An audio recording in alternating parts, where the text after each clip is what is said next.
Students have returned to school in Parkland, Florida for the very first time today since the tragic shooting that took place 2 weeks ago, and that touched off widespread calls for new gun laws. But the more we've learned about the tragedy, the more it seems the bigger problem is not necessarily with gun laws, but with law enforcement. Today, the Florida House issued subpoenas to the Broward County Sheriff's Office, among others. Now, that's important because phone records obtained by CNN from the Sheriff's Office show cops were dispatched to the shooter's home at least 40 times since 2010, nearly double the 23 calls that the Broward County Sheriff, Scott Israel, previously claimed. So do we need gun reform or law enforcement reform? Joining me now, a proud gun owner and the editor-in-chief at Campus Reform, Lawrence Jones, is here. Lawrence, you and I were on Outnumbered shortly after the shooting, and we talked about some of the failures of law enforcement.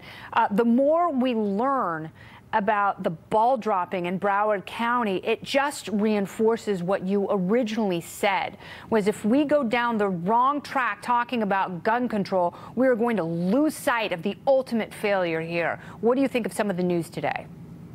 That's exactly how I feel. And like you said, I noted that during Outnumbered, with the initial reporting coming out, that there was ball dropping from the local police department. There was ball dropping from the FBI. And everyone seemed a little bit concerned criticizing our law enforcement when they were going down the wrong path. Now we know this sheriff of this county is trying to prevent information from coming out to the public. And so now the local leaders, as well as the state representatives, the federal government, and other agencies are now asking for a subpoena to get that information, because he doesn't want to release the tape. No. He doesn't want to show that his officers were looking bad and not running into the fire when we had teachers with no body armor, no guns, that stood between the shooter and those kids. Yeah, and they gave their lives.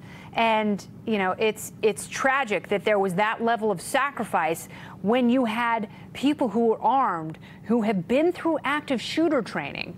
And, you know, we obtained the training record for Scott Peterson, who was the school officer. Scott Israel, the sheriff in Broward County, he was so quick to throw Scott Peterson under the bus when really it was his own deputies whose training failed them. You know, the sheriff tried to say that they were following protocol and that he had done an amazing job. If you are doing such a poor job of training your law enforcement officers, your first respondents, that you have kids dying inside a building while they cower outside, that is not an amazing job. He's a terrible leader. Let's just call it for what it is, Kennedy. He sat there on the CNN debate stage with my former colleague Dana Lash and allowed her to take all the hits, the NRA to take all the hits. Meanwhile, he knew that his officers didn't run into the gunfire that day. But no, he didn't bring that up during the debate. No, and she actually brought that question up in the middle of that CNN debate. Yeah. There's been other members of the media to ask him questions about his law enforcement officials, but he said that, hey, he gives them a badge, he gives them a gun. That's not a reflection of his leadership. Yeah. I like to think that in any organization, it starts at the top. I'm not administering a different standard for him just because he's a cop. No, take some responsibility. When there's a failure and a loss of life of this magnitude, that was at least on some level.